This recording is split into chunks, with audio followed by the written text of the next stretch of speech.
Thinking Aloud. Conversations on the leading edge of knowledge and discovery with parapsychologist Jeffrey Mishlove. Hello and welcome. I'm Jeffrey Mishlove. Our topic today is mind, brain, and spirit. My guest is Peter Fenwick, who is both a neuropsychiatrist and a neurophysiologist.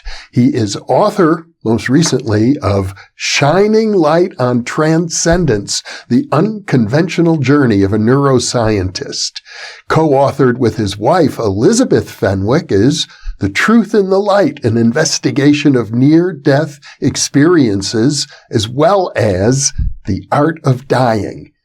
His other books include Past Lives, an Investigation, The Hidden Door, Understanding and Controlling Dreams. Peter is in the United Kingdom, and now I'll switch over to the internet video. Welcome, Peter. It's a real pleasure to be with you today. And it's a real pleasure to be with you, Jeff. I've seen your name so often on the Consciousness Forum site, so really pleased to see you. Well, thank you, Peter. And I know you've had a very long and illustrious career ranging from spiritual inquiry of many different types, as well as a professional career as a neuroscientist. I'd like to go back to the beginning and talk about your work as a student, because you had as your tutors two Nobel Prize laureates. Yes, I did. I was very fortunate because I got into Cambridge and went to the best college there, obviously, which is Trinity. And the Master of Trinity was Lord Adrian. My supervisor was Andrew Huxley. Now, you can't have a better team than that. So both obviously laureates, as you say. And so, that was very good. And Andrew, I think more than anybody, taught us how to think. He was very gentle in what he did, but you can see that his brain was extremely sharp and he knew exactly where he was going. And so, of course, one tried to copy him. After graduating, you became a specialist in the treatment of epilepsy, and that's a very interesting condition. As I understand it, there's some studies that suggest epileptic fits can be related to creativity, like brainstorms. They can be. The whole subject has got very confused, really. I was a neuropsychiatrist, and so I dealt with minds and brains. And I ran the epilepsy clinic at the Maudsley Hospital, which is the premier teaching psychiatric hospital in the UK. And that was great fun, actually. I did that for about 20 years. And so I learned a lot about epilepsy. And in fact, it was always recognized that epilepsy is the great teacher. It's the great teacher because you know where the lesion is, you know where the discharges are going. Therefore, you have a good idea about the functioning of that particular piece of brain. Now, you ask about mystical experiences and epilepsy. I'm just going to back up a bit. There are two types of epilepsy, those with grand mal seizures, where you go out straight away, and those with partial seizures. Now, partial seizures are the ones we're interested in. They will start in a particular part of the brain, circle around a bit, and then may stop there. But because you're conscious all the time, you'll be able to report what is happening. And there's another story which has got into the literature, and that is that there's a Godspot. And Godspot came from California, where you are, Jeff, I think, are you? Well, I'm in New Mexico today, but I lived in California for 30 years. Okay, well, there was a journalist going around some papers posters after a conference, and he pointed to the temporal lobe, to the guys whose poster it was, and said, "What's that?" And so he said, "Temporal lobe." He said, I know. That's where all the mystical seizures come from. That's the God spot." And he wrote it up later that he had seen the God spot, and of course he never had. And it just confused the literature utterly, because people believed that there's such a thing as a God spot, which of course there isn't. They are extremely rare, mystical seizures. I think probably in my whole career I might have seen 2. Now, that's an awful lot of patients with epilepsy, only to find 2 people who had mystical seizures. And even they weren't perfect. But this all, of course, came from Dostoevsky, didn't it? And his description of an epileptic seizure. And so, no, they're not like that. They usually cause a decrement in brain function, and very seldom do they produce anything like that. So, yes, they are, but rare. Well, I was actually thinking more of Julius Caesar. I understand he was an epileptic, and yet he was a great military leader and a creative writer as well. I hadn't yet been ready to push into the mystical area, but let me bring this up. I haven't ever discussed this with my viewers, but I have throughout my life experienced a similar but different condition that the doctors have called a syncope, where I would lose consciousness occasionally. And for me, it was actually like very mystical. It seemed as if it was the beginnings of potentially an out-of-body experience, but I think I stopped it. And I've learned to control them. I haven't had a syncope in decades.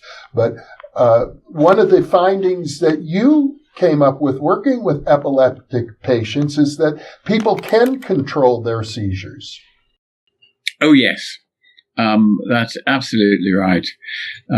We did a study on that, and we found that I think it was 30% of the patients in our clinic could control the onset of their seizures, and that 25% could stop their seizures spreading. So it's very powerful. You can actually get control over the whole thing. Now, epilepsy and syncope, of course, are quite different, because the whole brain goes down in syncope because the blood supply, as you know, is reduced. And many tall people, and I'm quite tall, have syncope on standing. But I learned very quickly that you have to control it. So you put your head back down, and then the reflexes adjust, and you then pass out. Are you more creative? Which was your question. Are patients with epilepsy more creative? Interesting question. The answer has to be in the large sweep of patients with epilepsy, no. Because remember, most of them, unless they've got childhood epilepsy and a genetic epilepsy, most of them are, in fact, brain damaged. Now, can brain damage lead to creativity? And now you come into another interesting area. And here you are linking onto the idea of brain damage and the arising of special gifts. Rare, but does occur, like telepathy, like an NDE-like experience. And so if the injury you have produced an NDE, then it's possible for you to get a change in consciousness after you've had the NDE due to the NDE. And that is some people, not many, but some people go non-dual. In fact, it's one way to non-duality. So, yeah, I would like to think that Caesar had special features due to his epilepsy, but I think it was Caesar actually, not his epilepsy, that generated. Well, for benefit of our viewers who didn't follow everything you just said, NDE refers to near-death experience, and that's another area that you've explored quite extensively. Yes. I read Moody's book way back in the 1960s, going on early 70s. And I knew it's rubbish, absolute rubbish. If these things happen, at any rate, Moody was in California, and just another Californian saga, and certainly would never cross the Atlantic. And so I rested happily in that. There's no need to look them any further until one day, and this has happened to a lot of us, this guy walked into my consulting room. He'd just been in one of the other major teaching hospitals. I was at St. Aloysius in London at that time. And he had failed catheter, and his heart stopped. And he told me what chaos was going on in the cath lab at that time, because they obviously hadn't got it set up for stopping people's hearts. I mean, things are very different now, but remember, that was a long time ago. And I went out of his body, down the tunnel, met the being of light, and then into a heavenly realm, had a life review, and came back. And I was watching this guy when he was telling me about it and thinking, has he read Moody's book too? And the answer is no, he hadn't. He is absolutely genuine. And so I got and understood at an early age from first-hand accounts what it was like. And there were one or two of us in London at that time who were interested in it. And so we could compare notes. But remember, this is fringe stuff. You don't go around then talking to your colleagues and say, yeah, I met an interesting patient with near-death experiences. That came quite a bit later. But I was very fortunate because the BBC invited me to actually host a television program called Glimpses of Death. I think that was 88, so that's quite late. And so I said yes. And it was a nice program, and I liked the producer very much. And we got 2,000 letters following the program. Jeff, do you remember letters? You open them and take things out. You don't just click on them. Well, we got 2,000 of those things. And so amongst them were a lot of fantastic experiences. So I took the experiences out, wrote around to everybody with a questionnaire so to standardize the data. And that then allowed us to write our first book, which was The Truth in the Light. And I think there was either 350 or 400 there, but we had 500 in all. So I had a very good database, so I could answer questions. Who has a near-death experience? Well, 10% of people with cardiac, or rather 10% of our sample had cardiac arrest, so they go with cardiac arrest. Now, the field has changed. I found it associated with meningitis, with childbirth, all the usual things, severe illness. And I also found the fear-death experience when people got very frightened, but their brain function wasn't disturbed. And I also got some who had a near-death experience in front of the fire. Interesting. So straight away, you can see that near-death experiences are getting mixed up with a whole lot of other transcendental states. And a colleague of mine, Sam Parnia, and Bruce Grayson, who you know well, I'm sure, and there's one other author, are going to produce a pamphlet and publish it.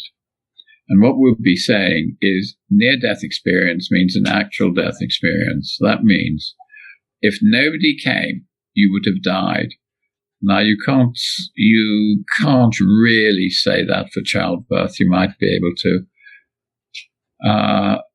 Meningitis, yeah, but it's a different sort of thing. It's not immediate. Sitting in front of the fire, no way. Getting frightened in the car because you're going to crash, no way. So it will tidy up the field if people now refer to what their experiencer has to have to be a near-death experience, because the whole field is such a mess. You don't know what people are talking about. Like, for example, one famous theory is REM intrusion. REM intrusion on the borders of death? I don't think so. And so it will actually tidy things up a lot, I think. REM is rapid eye movement. In other words, they're going into a hypnagogic state or a dreamlike state. A dreamlike state, absolutely. Not near death. Well, there are many hypotheses, especially from the materialist camp, who don't want to accept any sort of transcendental interpretation or mystical interpretation or spiritualist interpretation of the near-death experience. But I gather that after looking at this quite extensively, you've come to the conclusion that the near-death experience is actually emblematic of the early stages of dying. That's correct. Absolutely correct. Put that way, it sounds a bit strange. Let's actually just go back on that, because you mentioned dying. And because of the near-death experience, and because of your question like that, is this in fact the dying process? I thought what I ought to do is find out about dying. Jeff, if you go into a new field where there's been very little research, you're an international expert after reading about 3 papers. It's very satisfying for the ego. So there's very little data on it. And so we did our own studies and were able to understand the process of dying and how you go from very few people, but enough to make it interesting, have a premonition that they're going to die. Then about a fortnight before they die, you get your deathbed visitors who say they're going to take you. And then what you do in the dying process is enormously interesting. Not everybody, but some people then go into a transcendental realm, which they can describe very well. They go in, they visit, and they come back. What's it like? Well, obviously light and love, and there are some spiritual beings there, they say, and they stay there for a bit. Some people call it a spiritual waiting room, others just call it an area of love and light. And then they come back into the hospice again, and then they may get another introduction to this area. So there's a bit of back and forth thing there. And then just before death, you get the lightening up before death, the Victorians called it, which is in fact the sudden arousal for people who have lost their memory. Their memory will come back. If you are paralyzed, you can sit up. And this is called terminal lucidity. And it lasts for, well, the whole thing may last an hour, a couple of hours, and then you lie back and die. So this is about the last thing that you actually do. And then from there you go to, you may take the last chance to go and visit people in what are called deathbed coincidences. And in a study we did of the coincidences, most of them, they were all within half an hour, and the majority was at the time of death.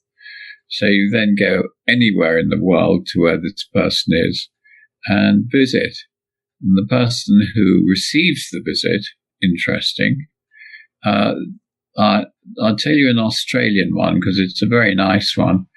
A son in England, a sailor, mother in Australia. She wakes up in the night feeling that something awful has happened, and she sees her son dripping wet at the end of her bed, or certainly in her imagination. And then the son slowly comes towards her, and he then becomes surrounded by light.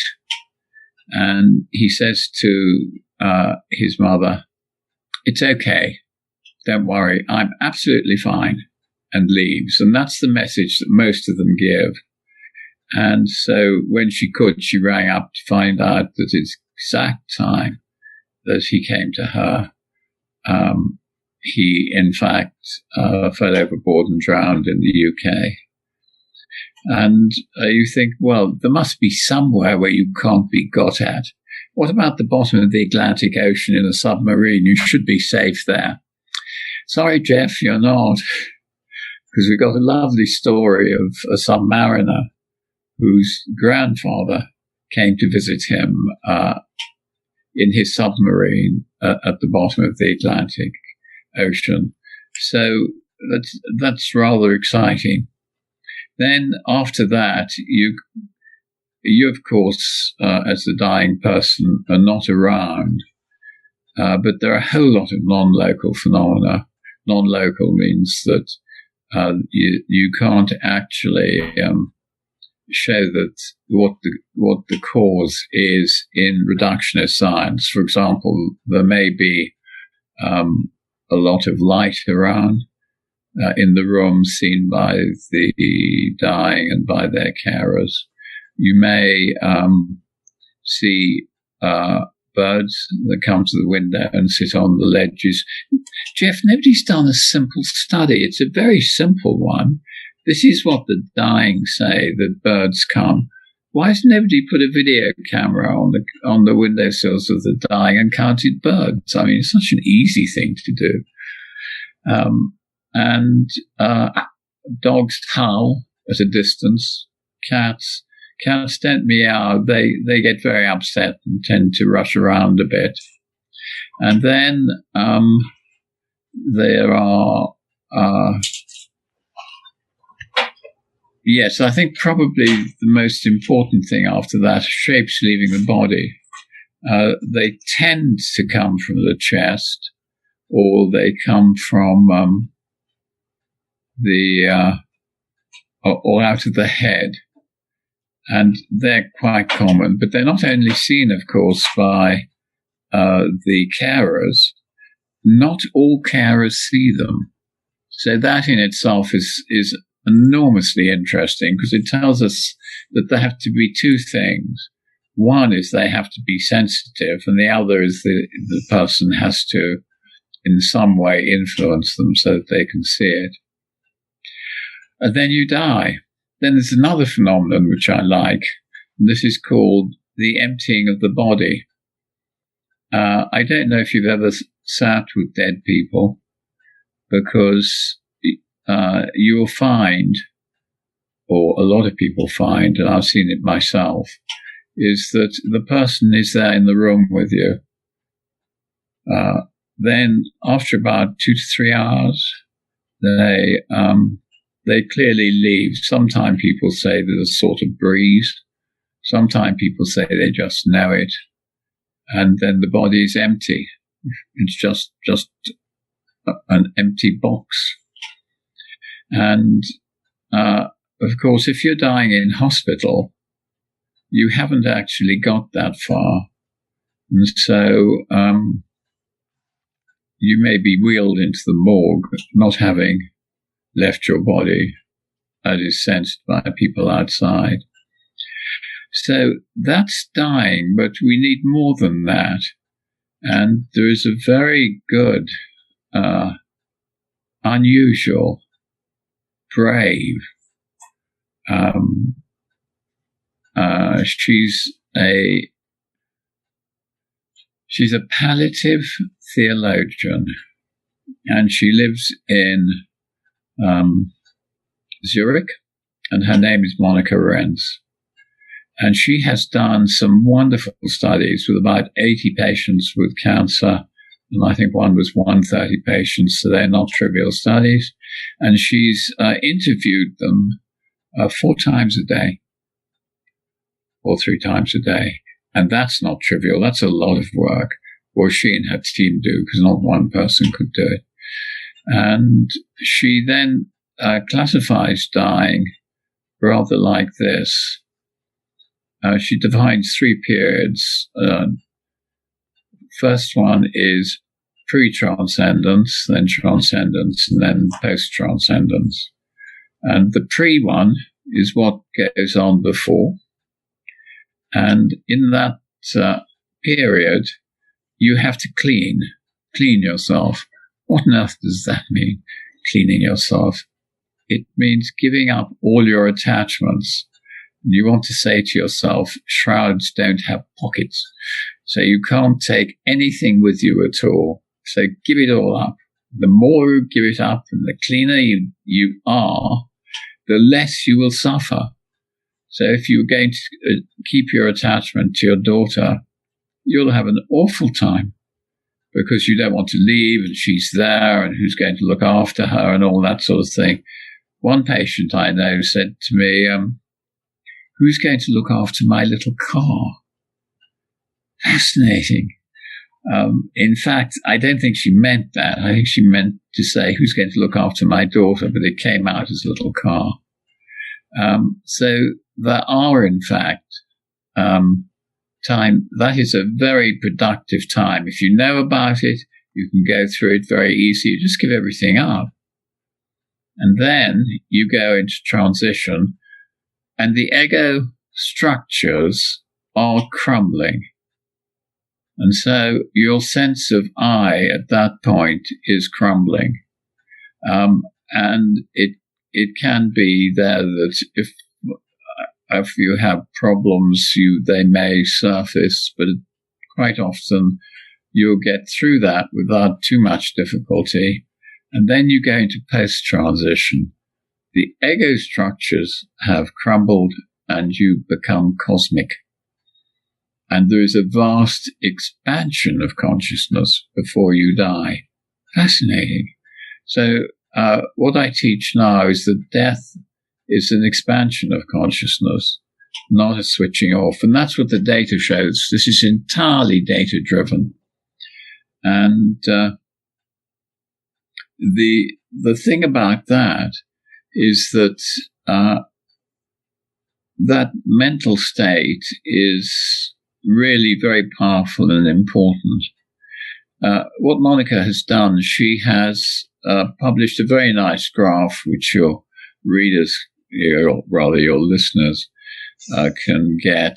And it is, in fact, a bar graph showing the amount of suffering people had and the non-suffering they had. In other words, the ones who were fairly clear and had a good passage and obviously became cosmic early on. And what she showed quite clearly is that it actually does matter what has happened in your life as the amount of suffering you have. For example, near-death experiences, 90% of the people, there were only 9 of them, I think, went through without any trouble at all. Why? Because they knew what dying was like, or thought they did, and I think they're right, in fact. Then people who pray get a better passage. People who meditate get a better passage. But there's one group that, and I recommend this to all your listeners, may every one of your listeners remember this, that those people who are curious about the process, really have a very good death. So it's quite simple what you do. Clean thoroughly, wait for your ego function to crumble, go into the cosmos, but be curious about this whole process, and then you'll be okay. So that essentially is the dying process from a subjective point of view. I gather that a lot of the information comes from hospice workers who are there at the bedside. And as I recall, when you talked to the hospice administrators, they were roughly in denial that anything interesting was going on. When we spoke to the medical directors, they said, well, of course you can talk to our nurses here, but I don't know why you're wasting your time. Because nothing happens when you die. So he said, okay, well, this is now going to see if it's true. Well, it's fascinating. We got about 60% of people who had seen these things. It's now gone up to about 80 or 90 of people have deathbed visions, etc., the sorts of things that I've talked about. But, of course, the nurses, a lot of them were actually slightly hesitant in talking about it because the medical staff didn't want them to. And I remember after we'd done the study, going back to one hospice and showing the guy who ran it. And I said, do you want to get all your nurses together and I'll show them what a brilliant group they are and show the results? He said, yes, I know you found nothing. Let's have a look at what you did get. And of course we didn't. We got a vast range of experiences. And as the thing came to an end, he sort of motioned to me that he wanted me to go and talk to him privately. So I did. He said, Peter, did you get your data mixed up? That doesn't happen here. That was absolutely fascinating. Of course, I hadn't got my data mixed up, and it was what happened there. But yet, it was really quite threatening for him to think that most of his life, this whole range of experiences of the dying had passed him by because he took a reductionist view of it.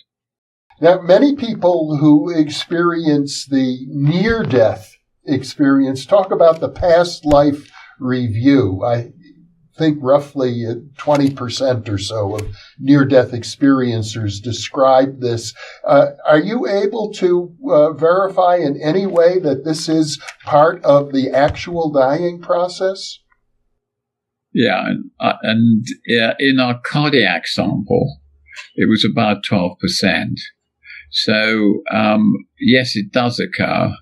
And do other people get it outside of it? Yes, they do.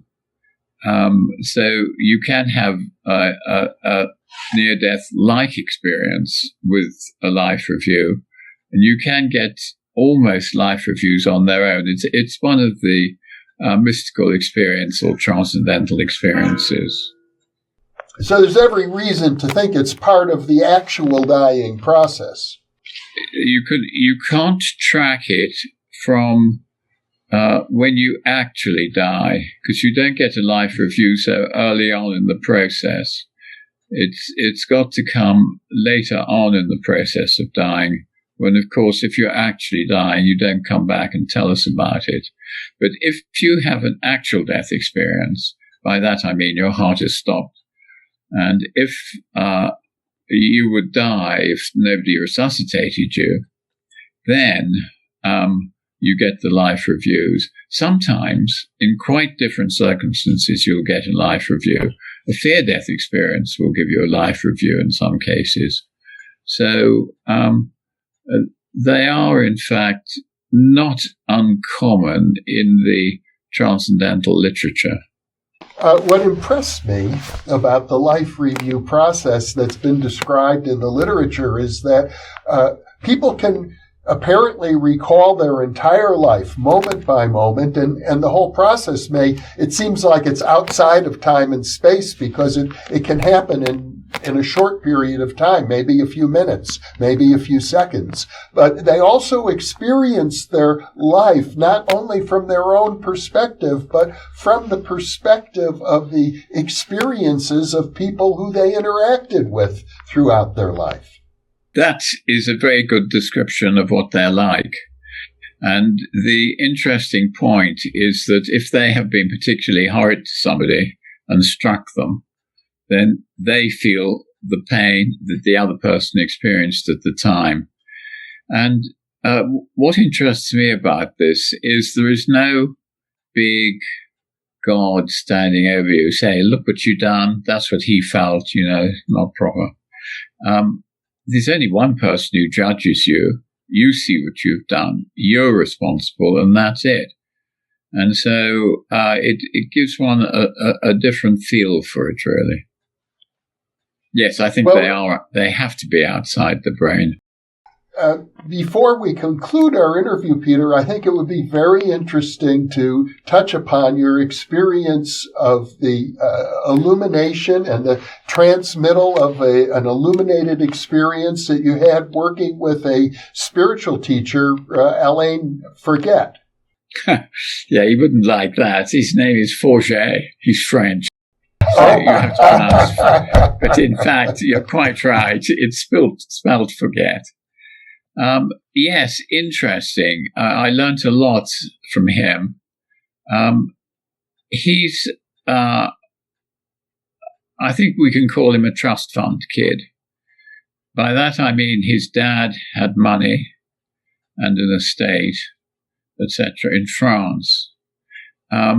His dad died when he was about, I think it was 79. In front of him. And they had divorced, and so his mother wasn't there, but his mother came back and took charge of him. She, of course, was very guilty. So he was able to manipulate her, and it was just the way life was with him. He got these terrible, terrible pains almost every day at school time. And she was feeling so guilty that he missed out on a lot of his education. And he was sent to the UK, so he learned English. Then he had two teachers. The first one was a pupil of Gurdjieff. Gurdjieff was one of these Russian spiritual masters. And then the other one, fascinating story. I don't know what you would think. He says that his teacher was, I think, about 9 or 10 when I think it was 2 Tibetans turned up at his house and discussed with his dad a whole lot of stuff, which resulted in him leaving with the Tibetans. So he went to Tibet and he didn't come back until either his late teens or early 20s. But by then, of course, he had learned a lot of practices, and he's a really amazing person. When you see him, he sort of glows with light, if you know what I mean. And so he was the second teacher of Forget. Now, Forget spent his life, girls, meditating, and driving cars, and that was him. But the great emphasis was on meditating. He meditated in Notre Dame in Paris, Chartres, of course, the Chapel of the Holy Medal in Paris again. And wherever he went, and he could find a place that had special energy for him, he would sit down and meditate. So most of his life was spent meditating. The age of 26, I think it was, he had his first breakthrough, and then a final breakthrough in his 30s. Now that's interesting, because breakthrough in this context is an awakening. And he then, yes, he describes his awakening very well. He then started thinking about the factors that stopped him awakening earlier. And he was able to define a pathway to awakening. And he called his method the 4 Ds. And these are just psychological processes that you go through.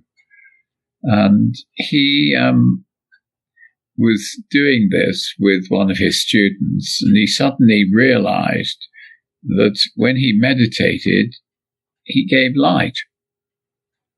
And so he looked at this, and of course what had happened is he was developing the siddhis. And so the siddhis of giving light is there, and what you should do, of course, is ignore it, and he ignored it, but he found it was having a helpful effect on his students.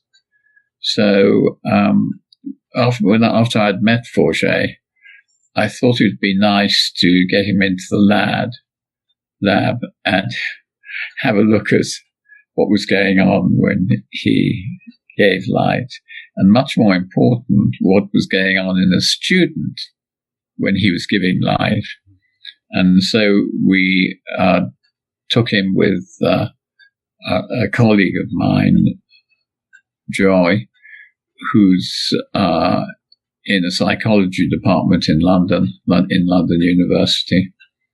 And we set it up so that we could do hyperscanning. Hyperscanning means that you can look at both brains at the same time and see which brain is leading in which frequency range of the cortex.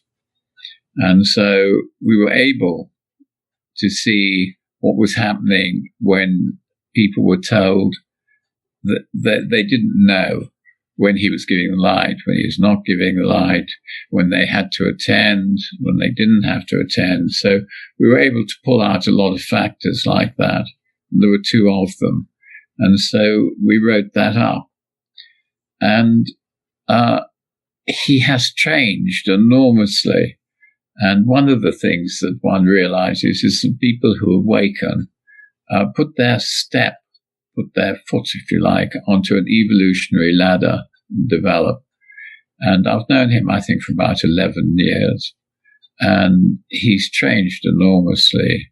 He's developed in every way. And we tried the other day. First thing is remember, I'm sensitive, so I know what I'm looking for with him. Could I see his light by FaceTime? We were able to show pretty clearly that his light giving was a non-local effect anyway. So if it was non-local means it didn't follow reductionist science rules. We should be able to see it by FaceTime, and we were. And I was with a group of meditators last week, and there were about, I think, 90 of them. And he came along and gave a talk on his system and meditation and things like that. And I asked him if he'd give light to the group, and I said, all of you who see his life, you're going to get a questionnaire, you know, the sort of thing on Zoom, a nice questionnaire. And we'll see how many of you can see it. And I gave them ranges of 1 to 5. And it's really most interesting. About a third, or it may have been a quarter, I can't remember now. It's in that sort of range, couldn't see it. And that doesn't surprise me. But the others did, and that does surprise me. And some of them even went almost as far as a 5. There were very few 5s, but there were a lot of 3s. So, yes, he can get in contact with people. And if you ask him about so-and-so, he'll tell you, yeah, they are having a good day, they're not having a good day, all that sort of thing. So all non-local stuff. And he just keeps on developing. So I'm so pleased that we were able to do the study on him, because it's the first study really that looks at this phenomenon. in the literature. So that's good. Well, perhaps you could describe your own experience of seeing the light when he's transmitting it. Yes. The first thing you recognize is that it's never the same. So you might say, well, yeah, there's the light, but it's going to be different next time. And this is actually quite a good mental set so that you don't keep seeing things which aren't there. The next thing is that when he gives the light, it's not only the light that you experience, it's the energy as well. So let's deal with the light first. The light can be any different color. It's usually, in my case, white. You see it surrounding him. You see it on him. You can see it throughout the room. The whole room can change with white light fusing it everywhere, sometimes purple light. And he only gives it for about 2 minutes, so it lasts for that long. If I'm particularly sensitive, that means I've been good and done my meditation and that sort of thing. I can see it after he stops giving it for about 20 minutes, something like that.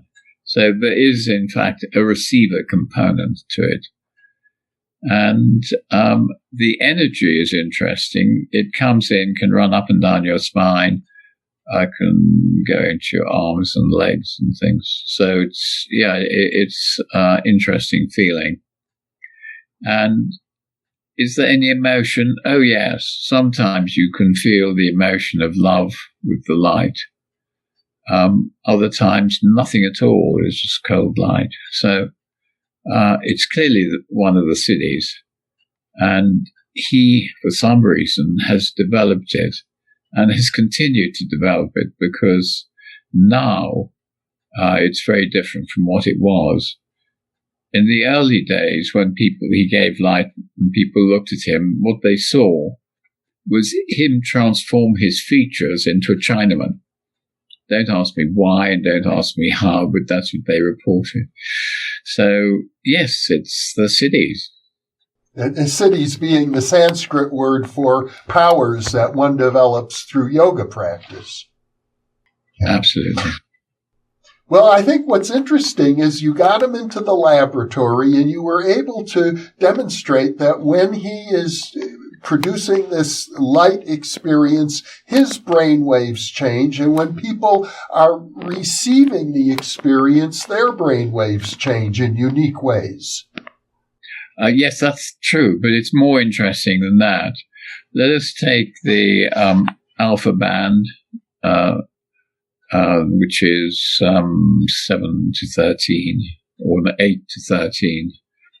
And let us take the gamma band, or the beta band, actually, I think it was, which is, say, 14 to 23, something like that.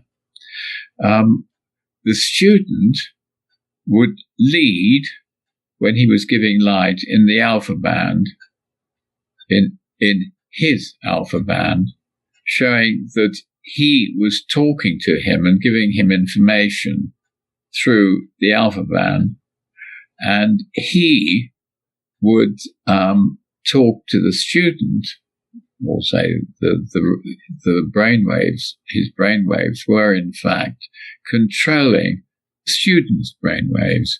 So there's a sort of two-way conversation going on in terms of the electrophysiology of them. So again, that's really interesting.